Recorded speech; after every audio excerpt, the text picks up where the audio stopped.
Hi hello नमस्कार. मी Suvarna home kitchen मध्ये तुमचं परत एकदा अगदी मनापासून स्वागत.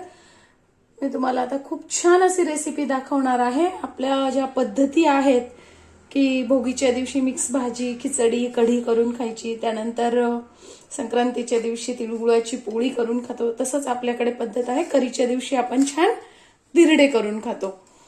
तर त्या धिरड्याची एक प्रकार आहे त्यामध्ये आंबोळी. तर मी तुम्हाला ती आज दाखवणार आहे, त्याची पद्धत दाखवणार आहे. खूप छान लागते आणि पौष्टिकही असते. तर त्यासाठी मी इथे घेतले 3 वाटे जाड तांदूळ. हे तांदूळ रेशनचेच आहे, फक्त आपल्याला इंद्रायणी तांदूळ नाही घ्यायचा. इंद्रायणी तांदूळ जर घेतला तर ते चिकट होऊ शकतो, त्याच्या आंबोळ्या चांगल्या होणार नाही, म्हणून इंद्रायणी तांदूळ नाही घ्यायचा. 3 वाट्या घेतलाय तिथे तांदूळ. 1 वाटी मी घेतली उडदाची डाळ, पाव वाटी घेतली हरभऱ्याची डाळ, अर्धी वाटी घेतले पोहे, 2 चमचे घेतले धने आणि 1 चमचा घेतलाय मेथी दाणा. आता हे छान आपल्याला सगळं मिक्स करून घ्यायचंय.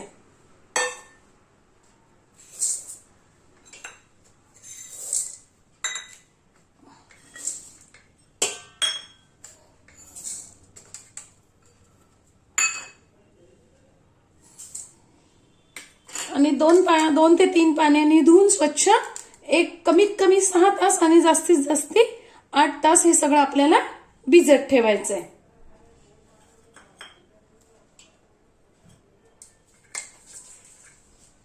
साधारणतः इतकं पाणी वरती येईल आपल्या हाताच्या, एक साधारणतः 5 ते 6 इंच पाणी वरती आपल्याला ठेवून आणि ते 8 तासासाठी भिजत ठेवायचे आहे. पण बघूया, आपलं 8 ते 10 तास झालेले आहेत. आता एकदम छान भिजलेलं आहे बघा, या पद्धतीने.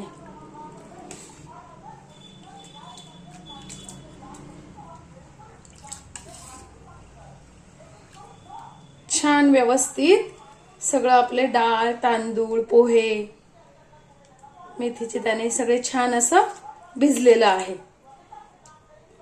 आता काय करायचंय, हे पाणी थोडंसं आपल्याला काढून घ्यायचंय.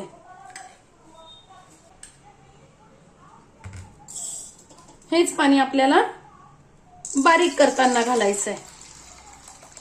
हे सगळं छान आपल्याला मिक्सरवर अगदी छान बारीक करून घ्यायचंय. आता त्यांना असं मोठं पातेलं किंवा मोठं असं भांड तुम्ही घ्या, डबा वगैरेही चालेल, आणि छान अगदी बारीक अशी सॉफ्ट एकदम आपल्याला सगळं बारीक करून छान मोठ्या पातेल्यात ठेवायचंय. म्हणजे जेव्हा आपलं पीठ फुगून वरती येईल त्यावेळेस ते भांड्याच्या बाहेर येणार नाही. आता मी हे सगळं असं बारीक करून घेणार आहे. आपण जे धने घातलेत ना, त्यामुळे आपल्या आंबोळीला वासही खूप छान येतो.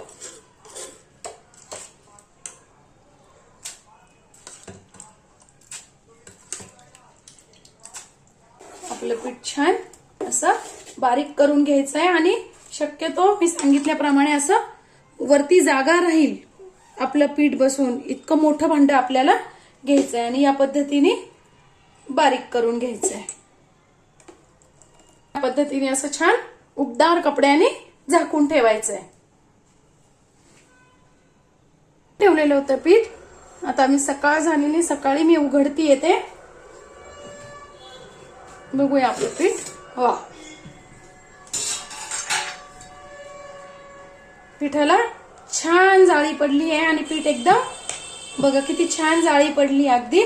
आणि पीठ खूप हलकंही झालेलं आहे, एकदम हलकं झालेलं आहे पीठ.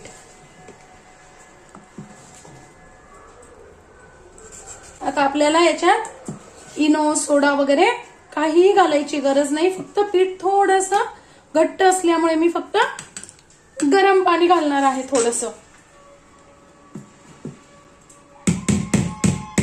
आपल्या पिठाला छान जाळी पडली. आणि काही कारणास्तव तुम्हाला एवढा वेळ, रात्रभर पीठ ठेवायला वेळ नसेल, तर तुम्ही अगदी वाटल्यानंतर 2च तास पीठ ठेवून त्यात 1 इनोची पुडी किंवा मग अर्धा ते 1 चमचा इनो असं घालून तुम्ही लगेच आंबोळी करू शकता.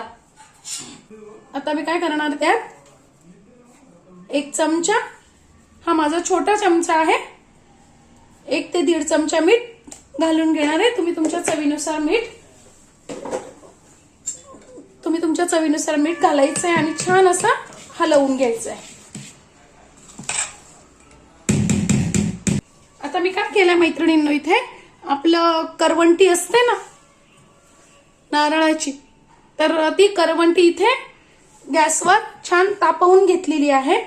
आपल्याला छान पूर्वी काय करायचे, आंबोळे चुलीवरती करायचे, त्यामुळे त्याला एक छान प्रकारचा वास यायचा. तर मी काय केलंय, माझ्याकडे कोळसा नव्हता. तुमच्याकडे जर कोळसा असेल तर तुम्ही कोळशाची धुरी देऊ शकता. मी इथे करवंटीच गॅसवर गरम केली आहे आणि एक 5 मिनिटासाठी छान आपण त्याला धुरी देऊन घेऊ, म्हणजे त्याचा वास खूप छान येईल आंबोळीला. आंबोळी बरोबर खाण्यासाठी एक छान चटणी करणार आहे, ती पण ओल्या खोबऱ्याची. तुमच्याकडे ओलं खोबरं नसेल तर तुम्ही सुकं खोबरंही घेऊ शकता. त्यासाठी मी इथे घेतली कोथिंबीर, 2 हिरव्या मिरच्या. मिरच्या ह्या कमी तिखट आहे, तुम्ही तिखटही घालू शकता. 1 आल्याचा तुकडा, 1 इंच आल्याचा तुकडा आहे हा, छान मी साल काढून घेतलेला आहे. 1 चमचा जिरे, 2 चमचे आपल्या फुटाण्याच्या डाळ्या आहेत. तुम्ही इथे शेंगदाणेही घेऊ शकतात. 1 चमचा मीठ, अर्धा चमचा साखर घेतलेली आहे आणि अर्धी वाटी खोबरं घेतलेलं आहे आणि त्यात थोडासा लिंबू पिळणार आहे. असं छान आपल्याला हे आता मिक्सरमधनं चटणी करून घ्यायची. तुमच्याकडे पुदिना असेल, तुम्हाला पुदिन्याची चटणी आवडत असेल, तुम्ही पुदिना घातला तरीही छान. बघा आपली चटणी छान तयार झालेली आहे. आता आपण आपल्या कशी धुरी बसली ते बघू. बघा अजूनही एक 5 मिनिटं झाले तरी छान, आणि वास तर खूप सुंदर येतोय. तुम्ही या प्रकारे धुरी देऊन बघा, खूप सुंदर वास येतो आंबोळीला आणि खूप छान अशा आपल्या आंबोळ्या तयार होतात.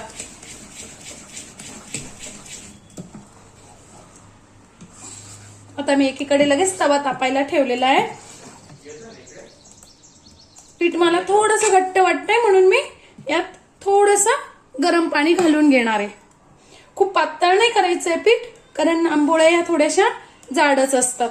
डोसा पातळ असतो म्हणून आपण पीठ पातळ करतो. या मऊ लुसलुशीत आपल्याला करायच्या आहेत म्हणून आपण थोडंसं पीठ घट्टच ठेवायचं आहे.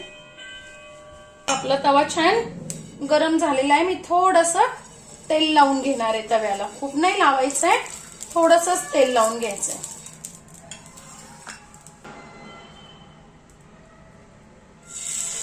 आणि छान अशी आपली आंबोळी टाकून घ्यायची.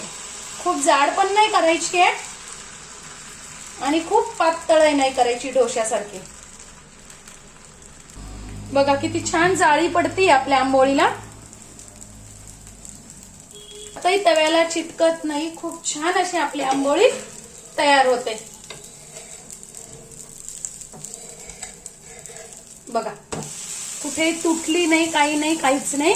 खूप मस्त मऊ लुसलुशीत, कलरही खूप छान आलेला आहे. मस्त अशी आपली आंबोळी तयार झाली आहे. बघा मस्त कलर आलेला आहे आंबोळीला आपल्या. खूप छान अशी आपली आंबोळी मऊ लुसलुशीत तयार झालेली आहे.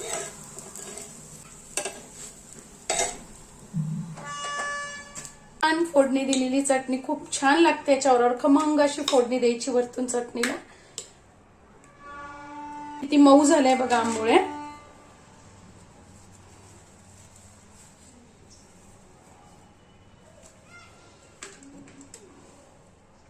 आजची माझी रेसिपी तुम्हाला कशी वाटली कमेंट्स मध्ये नक्की सांगा. नक्की करून बघा, खूप हेल्दी अशी ही रेसिपी तयार होते. माझ्या चॅनलला लाईक, सबस्क्राईब आणि शेअर करा. धन्यवाद.